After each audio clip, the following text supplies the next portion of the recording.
Hey, I'm Tom, and I wanted to give a little update on an issue some people are having with the Popper coffee roaster. And it's simple and not simple. The problem is the fan knob right here. So here's a roaster that it's working just fine. There's 3 positions. It rotates in a 90-degree arc, whereas the heat knob goes in 180 degrees and doesn't have any click stops or positions. So one issue we're finding is that people are handling this pretty rough. They think maybe that it turns like this in a 180 degree arc, and they're turning it past high or low, or off, past that position. And it doesn't damage the roaster, but it actually breaks the knob itself. So here's a knob that it happened to. And so what's happened is it's created this tiny split in the knob that's here and here, and I'll try to show that in a close-up. And this is the post, sort of half moon shape that it clings to. And what happens is you put this knob, which is damaged, on there, and it just turns freely. So at first it's going to soften up a bit, not quite hit the 3 positions like it does here, and you can feel it. And then it's going to just start spinning. And sometimes people know what's happened because they know they did it, and other times it's a little bit more mysterious and they think there's something wrong with the roaster, that the roaster stopped working. So here's a knob where this has happened, and you can see that sort of soft, not really clicking, and then it just spins. Just going to make it very hard to roast because you're not going to be able to turn this. Now this would be really easy with a lot of, toaster ovens and stuff, because you would just pull this knob off the front, push something else on, or you would just grab the post and could just turn it. And in fact, you can. So this is fine. The good news is nothing's wrong with the roaster, and the function of this is probably fine, but the knob isn't functioning. And the big issue here is that the way this is built is the knob, I don't know if you can see this, but the knob is actually trapped behind this. So it comes through the front surface, I guess because they didn't want it to fall off, the engineers that worked on this. So you have to take off the front cover in order to get at it. Now, it's not hard to do. And I'm going to show you how really quick. For those of you that want to do the repair yourself, once the knob's off, you could opt, if you're not really into appearances, you could opt to just turn it by hand. You could find something else, because this is a very standard size. Or we do have a limited number of knobs. They come off used machines that we could send out to you to try to get it back to normal. We could also offer to try to fix it for you. If we're able to do that, we would love to do that for you. So let's show how you take off this to access the knob. We'll repair this one right here, and it takes a small screwdriver, a jeweler's type, but the larger size. Actually, I kind of find the flathead ones useful too, but you can do it just with a Phillips head, and let's do that right now. Okay, so let's start taking this apart.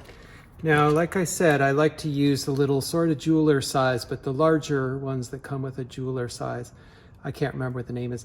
And I actually kind of like the flatheads, even though these are Phillips type connectors. So I'm having some trouble. It's really not the best time to be doing this video, but the first thing is, and unbeknownst to most people, how you actually get in here is you have to remove 4 rubber feet from the bottom.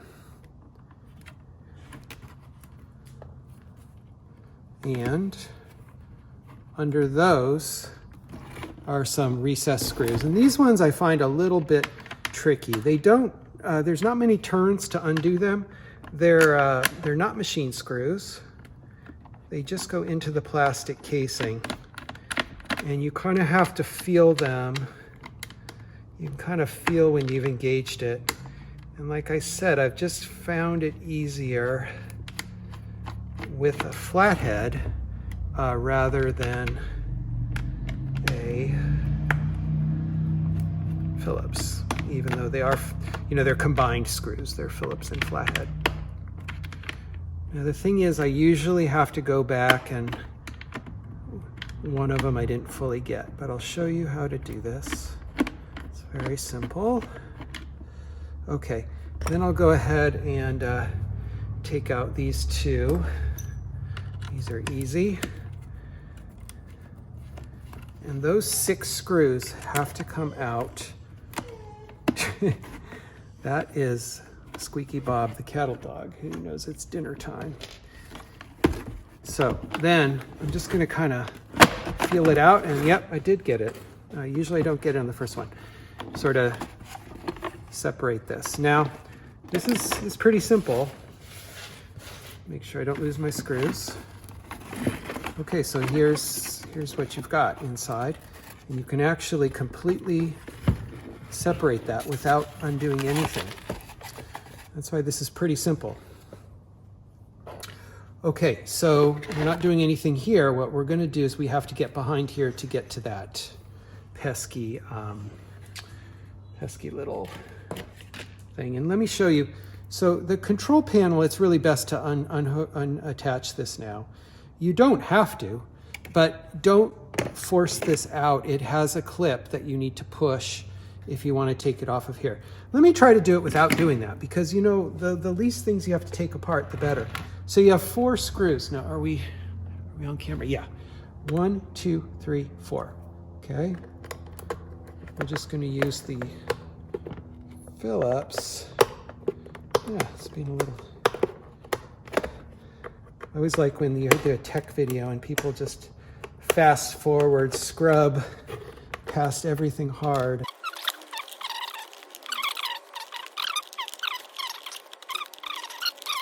We will make sure that the next time, the next production run, they just make the knob and the contact between the knob and the post better. Because this you should be able to manhandle the machine a little, and I kick myself for not having, overturned and tweaked those. So as you can see, one knob just stayed behind, and one knob came out. So this is our broken knob, and we can put that on there and just feel it just turning. And I have a replacement sacrificed from another machine, nice and firm. So no damage here to the machine. It's the first time I've done it without taking off the ribbon, and that's great. I'm going to make sure I mark this right away as being defective. Now, one thing I want to point out here is we have a limited number of knobs, and we'll try to help people out who want to get these back to original. But I believe if you want to glue this, I think that would work. It's up to you.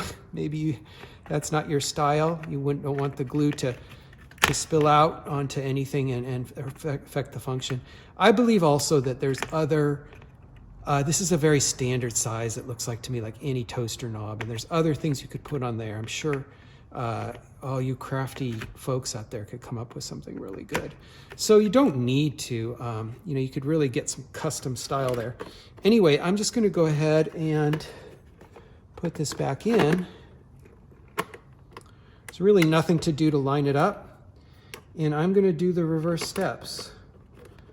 Now I think there's really nothing here to show you that's not in reverse, except when it comes, let me skip forward here and just show you that when you put it back, lining the machine up. Okay, so again, you don't have to undo the ribbon cable.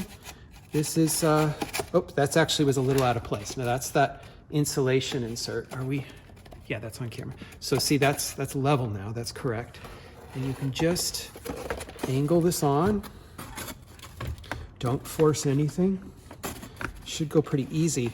You kind of have to feel it out. And it gets down here. Now this is what I wanted to show you. Make sure that your power cord, see, it fits in there, and that can get in your way. And the other thing is that up at the top, this, the metal roast chamber actually fits in. You can see here, hold on. Oh, I have one in there. Yeah, you can see here how, can you? Okay. Yeah, in there, you know, the roast chamber actually nests into this. So you kind of need to put one hand up here and sort of get it to fit in as you kind of check the base. And you know you've got it right. You look around the base and it's kind of, see, that's not right. It's not quite right yet. See there? So, no, I think I'm going to just lift it a little. Let's try again. Check it out. Not right. Honestly, I've had a few where I struggled like this, but normally this is kind of harder than it's been.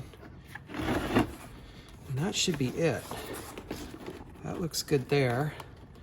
Don't force it, and you're basically ready to put your screws back in. You should see them line up. 1, 2, 1, 2, 3, 4.